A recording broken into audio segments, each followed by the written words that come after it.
Est-ce que là, dans ce texte, on a exactement la même approche? Ce matin-là, les étudiants première année BTS Analyse, conduite et stratégie de l'entreprise agricole planchent sur le rôle des arbres dans la société.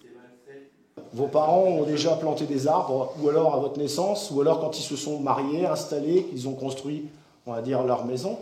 C'est une tendance depuis plusieurs années. Le métier se féminise et les étudiants issus du milieu ne sont plus aussi nombreux. Ce métier, ils l'ont choisi et Dieu sait si ces jeunes gens ont des choses à dire. Enfin, depuis que je suis tout petit, je joue au tracteur. Au fur et à mesure, avec les jeux vidéo, ça a été sur le PC. Et moi, je me suis toujours vu dans l'agriculture, j'ai jamais vu faire autre chose. Depuis tout petit, je suis passionné par le monde agricole et j'ai décidé d'en faire mon métier. De toute façon, depuis que je sais parler agricole. Mon père, il n'y a jamais eu d'animaux sur l'exploitation, donc c'était pour moi, quand j'étais petite, c'était moins intéressant d'aller voir les tracteurs, c'était pas très... Et j'ai jamais su ce que je voulais faire, j'ai fait mon bac S et je savais toujours pas ce que je voulais faire à la fin de bac S, j'ai voyagé et je sais pas, ça m'est venu au fur et à mesure d'y penser, plus d'y penser et je me suis dit ouais, pourquoi pas. Je sais que c'est compliqué, mais je pense qu'il y a des choses à faire, des belles choses à faire et que on peut tout à fait y travailler. Malgré les aléas climatiques, malgré les marchés et la concurrence, malgré les crises sanitaires, ils ont confiance dans l'avenir.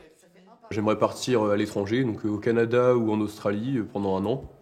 Et ensuite, si jamais je trouve du travail à l'étranger, rester à l'étranger, donc dans l'agriculture.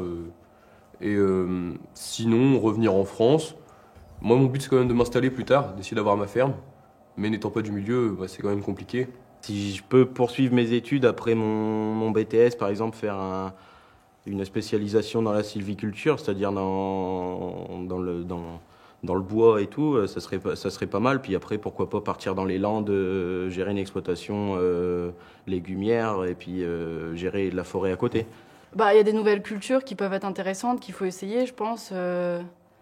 Par exemple, je sais pas, j'ai pensé à des choses comme des noisettes, faire de la pâte à tartiner, les vendre localement. Mais il y a plein d'idées vraiment et c'est intéressant. Bon, on est loin de la grande culture. Là, hein. Ah, je sais, mais après, là on a 2 ans et je pense que ça nous aide vraiment à en parler avec nos professeurs, avec nos camarades, avec des professionnels pour justement essayer de pouvoir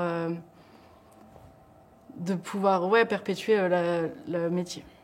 La diversité des publics va de pair avec une évolution des pratiques. Aujourd'hui, on ne fournit plus un mode d'emploi clé en main pour leur exploitation. On se rend compte aujourd'hui qu'on parle d'agriculture avec un S. Et ce qui a vraiment changé, c'est qu'on s'aperçoit que les jeunes sont beaucoup plus ouverts et empruntent aux différents systèmes existants. Donc l'agriculture de conservation, l'agriculture biologique, l'agriculture conventionnelle qui va, on va dire, être un petit peu plus axée sur l'agriculture de précision. Parce que tous ont le même souci de toute manière, peu importe le système. Ils doivent tous baisser les intrants par rapport aux législations en cours. Donc tout le monde fait vraiment un gros travail de réduction à ce niveau-là. Au lycée du Paraclet, on peut entrer dès la fin de la 3e et poursuivre jusqu'à Bac+3. Sans oublier la formation continue pour les adultes, plus de 600 élèves fréquentent l'établissement.